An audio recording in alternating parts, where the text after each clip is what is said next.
Alien abductions, murderous butchers, trapped in the house, and dogs frothing at the mouth. That's what lies ahead on this week's Low Budget Binge.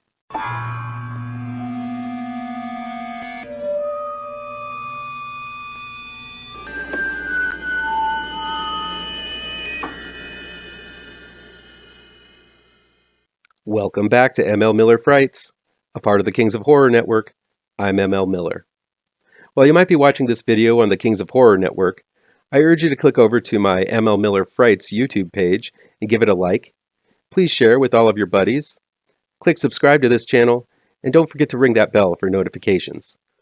Low Budget Binge is where we venture down the paths less traveled and look at low budget, no budget, do-it-yourselves, and sometimes international films that never get that top billing you see in the usual Hollywood releases. I'll indicate in the review and down below where you can find these films, along with their trailers. Here we go. Embryo, aka EMBRION, is new on-demand and digital download from Uncorked Entertainment. It's directed by Patricio Valladares and written by Barry Keating and Patricio Valladares. A specific mountain region in South America is known for all kinds of paranormal and UFO activity. Embryo attempts to interweave three stories together involving these supernatural phenomena.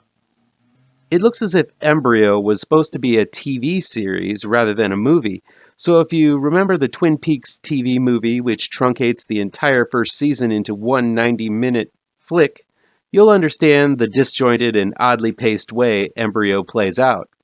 The narrative flips and flops between the three stories, all of them pretty similar, each involving a couple who ventured into the cursed region only to find the female abducted, impregnated, murdered, driven insane, or all four. The main thread follows a very species-like narrative as a female hiker becomes pregnant after disappearing in the night and then develops an insatiable hunger for human flesh. The problem is that all of these stories don't really give anyone a chance to develop as a character. Almost immediately after the opening credits, our main couple encounter the UFO. There really isn't any chance to invest in these characters or even less time to get involved in the tension. Instead, the film is edited as if it has to touch base with the other stories without any care as to how it affects the flow of the story or the audience's investment. Director Patricio Valladares was the madman behind the truly harrowing feral child flick Hidden in the Woods from 2012. It was later remade by Michael Bain in the US under the same name. So the director has a ton of talent. The problem is that I think the director believed he was making a TV series, and this material just didn't translate to feature length. It's a shame. I'm curious what the director would have done with the material had it been a series. Somewhere there might be an edit of Embryo that works. Not that I'm going to race to Twitter to demand it. #release the Embryo cut. There's some decent gore that looks like goppy spaghetti, and the gals are nice and fit, so that's cool. Unfortunately, Embryo just doesn't work in the format it's in right now due to some extremely harsh edits and the wrong format. Next up is Held. It's new in select theaters and on demand from Magnet. It's directed by Travis Cluff and Chris Lofing and written by Jill Awbrey. A longtime married couple rent a home in the countryside for a quiet romantic weekend to get away from the stress and work. But soon after they arrive, they begin to feel woozy and pass out, only to find themselves trapped inside a sealed and locked home when they awake. With an unknown voice guiding them through the intercoms, the couple are forced to take part in activities to strengthen their relationship. But if they stray from these instructions, a jolt of electricity is shot into them from an implant put in them while they were asleep. Held starts out decent enough. It maps out a mystery as the viewer, along with the couple, aren't made privy to what's going on. Through trial and error with the couple, we discover the size and scope of the dangers they face. I will say I was caught up with this plot up to this point, as the perils of this situation begin to sink in to this trapped couple under a microscope. One of the problems with Held, though, is that the leads, writer-actress Jill Awbrey and Bart Johnson, just don't seem to match up. They really lack chemistry, and it doesn't seem like this couple would realistically be together from looking at them. I'm trying to be kind here, but this is a film produced, written, and starring Jill Awbrey, and I feel the choice to make her the lead actress might have been a leap too far and sort of stinks like a vanity piece. Johnson is handsome and charming, like an older Ken doll, but Awbrey is the center of attention here and really doesn't exude that kind of charm and likability necessary for the viewer to take this journey with her. Much of her role feels like wish fulfillment, not unlike the stuff you normally see on the Lifetime channel, where the plain Jane mom gets the hunky chiseled guy. To get into the biggest issue I had with Held, I have to venture into the spoiler territory, so if you don't want key plot points ruined, just take my above criticism and move on. So be warned, there's spoilers ahead. In Held, it's revealed that the whole point of this imprisonment is an attempt to domesticize the wife, a program bought by the husbands to make their wives, who have become a little too independent, easier to control. This is a twist on the Stepford Wives and more recently Get Out, so it's not like this is a new concept in horror. The problem is the inciting action for Johnson's Henry character to have his wife, Awbrey's Emma, undergo this process is that she was sleeping with someone else. And while turning your wife into a zombie is a bit extreme of a punishment for infidelity, and two wrongs don't make a right, it really doesn't make Emma a sympathetic character at all. The final half hour of Held casts Emma as the hero, battling her way against a secret society of misogynists hired by her husband to domesticize her. The main problem here is that this entire predicament could have been avoided had Emma not cheated on her husband. This is an issue with the writing, as Emma is given no real reason to cheat. Her husband seems like a decent guy who loves her and finds her attractive. There's no point until the big character reversal when the cards are shown during the climax where we're given any indication that Henry is a bad guy. This was the film's chance to show the husband as an abuser or preoccupied with work or something. But as far as the info that we've been given, he's done nothing to drive her to betray their marriage. Yes, the reaction Henry has is extreme, but it definitely sullies the shining armor Emma brandishes at the end of this film as she heroically fights against all of those bad, bad men. It's as if this film was rushing to get to the point where Emma fights back, and it never does the real work to justify those actions. End spoilers. Wrong-headed writing mistakes aside, this is a good-looking film. I really like the decor of the home, which had a 70s retro style, matching the mentality of those behind the horrors. I also love the drone shots of the house, surrounded by an orchard of trees, which is at the same time beautiful and claustrophobic. It's just too bad Held bungled the landing by seeming too focused on telling a story of female empowerment without doing the character work to justify that in the story. The Slaughterhouse Killer is new on-demand and digital download from Breaking Glass Pictures. It's directed by Sam Curtin and written by Benjamin Clarke and Sam Curtin. Nathan, played by James Mason, is a young parolee assigned to work at a slaughterhouse and receive training from one of the best in the biz, Box, played by Craig Ingham. But Box isn't just an expert in killing and cleaning pigs and cows. He's also quite proficient in killing people. Seeing something special in Nathan, Box begins training Nathan in the art of serial killing. The Slaughterhouse Killer is a no-frills slasher that feels like it's a little too real. Everything from the behind-the-scenes tour Box gives Nathan of the slaughterhouse, the non-flashy way Box murders his victims, or the quiet scenes of Box's banal home life seems less produced and more like these scenes were simply captured in a documentary-style format. The film begins with a less-than-fabulous depiction of Box at home, waking up in his underwear, having a coffee, washing his pits in the sink, and then heading out to work. Everything is extremely unglamorous, and those used to a polished Hollywood film might be put off by the lack of sensationalism. Because we see Box in such an unsympathetic light with the camera zooming in uncomfortably close to the unappealing man-monster, it makes for an uncomfortable watch even before the bodies start falling.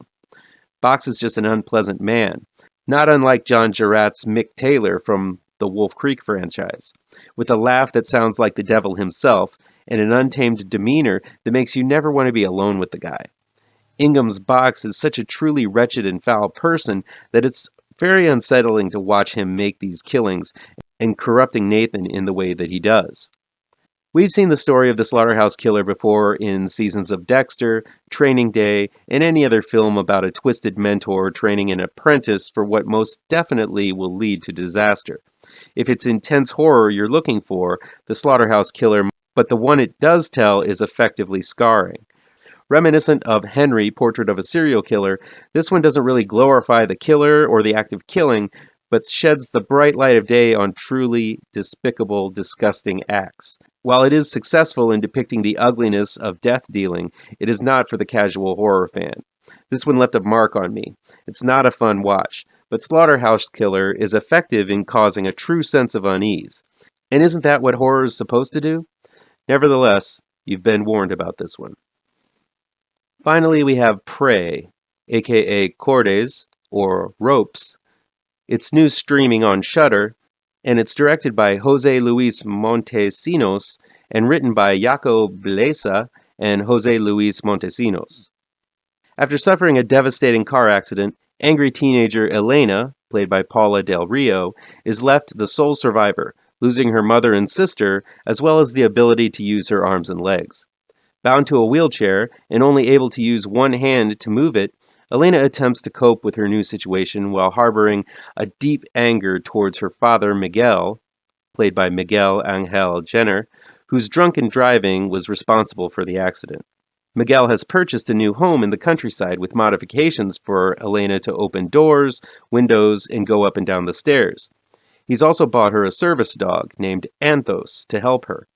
Embittered by her entire situation, Elena treats both Miguel and Anthos like crap and chooses to mope, as teenagers are known to do. But after Anthos is bitten by a rabid bat, he begins to act very unhelpfully. At about the same time, Miguel suffers a massive heart attack in the front lawn, with Elena trapped inside the house and a rabid Anthos trying his damnedest to break in and eat her face off. Prey is a mix of two early Stephen King films, Cujo and Monkey Shines, both of which are effective films in their own right, but combined together seems a few yards too many to qualify as believable. It's a film full of a few too many coincidences for the perfect storm of placing Elena alone in the house with the rabid dog outside. The film does communicate a decent sense of claustrophobia, as we, along with Elena, are trapped in the house with her and are up close and personal with her in the chair, fearful that the smarter-than-average dog will somehow work his way in sooner or later. Still, if Anthos was rabid, this is a debilitating disease, and while he's supposed to be smarter than your average dog, one would think that the further into this dementia the dog goes, the less of a threat he would be to Elena, as he would lose the ability to figure out how to get in. Instead, in Prey, it seems the dog gets smarter the worse he gets. But the biggest problem with Prey is that, as Elena, Paula Del Rio makes it awfully hard to feel sympathetic towards her. Sure, she's a handicapped person in peril, but she's quite an asshole towards her father, and especially towards Anthos the dog, before he is even rabid. Maybe it's because I had a German Shepherd as a kid and understand how loyal and sweet those dogs truly are, but seeing Elena treat that dog badly really didn't make me want to root for her to get out of this predicament. Sure, I understand this is a story where a selfish and angry person is given a giant challenge to overcome in order to deal with her issues of survivor's guilt, loss, and frustration, but having the central figure treat others in such a shitty way really undercuts the intent of the story. I will say that Del Rio plays a self-centered and cruel teen very well. It's just that maybe she does it a little too well. Prey is a well-made film. In order for the main problem to occur, you have to endure quite a lot of coincidences and contrivances. Still, there's some tension-filled moments where the dog is breaking into and out of the house, and where Elena narrowly escapes his foaming jaws of death. It's no Cujo, and it's no Monkey Shines, but it borrows some of the best parts from both of them and mixes them decently. If you look past the bratty kid, Prey definitely has some scenes that'll keep your nails bitten and your spines tingled. That'll be it for today. Please chime in down below in the comments and let me know how on the nose or mind-numbingly wrong I am, or you can counter with your own review. So guys, you know how YouTube works. I'd love to be able to dedicate more time to this channel. I'm not monetized yet, so if you want to help me out, remember to hit all the pertinent bells and whistles down below. Want some spooky comics to read? I have 2 new horror comic book trade paperbacks you should look out for. Both Gravetrancers and Pirouette, collecting never-before-published issues, can be found in only the finest of comic book shops. If you're looking for written reviews, you can find them on my website, mlmillerwrites.com. If you really want to show your support, I also have a Patreon page at ML Miller. Look for the link to my Patreon page down below. Thank you so much for your time, and take care.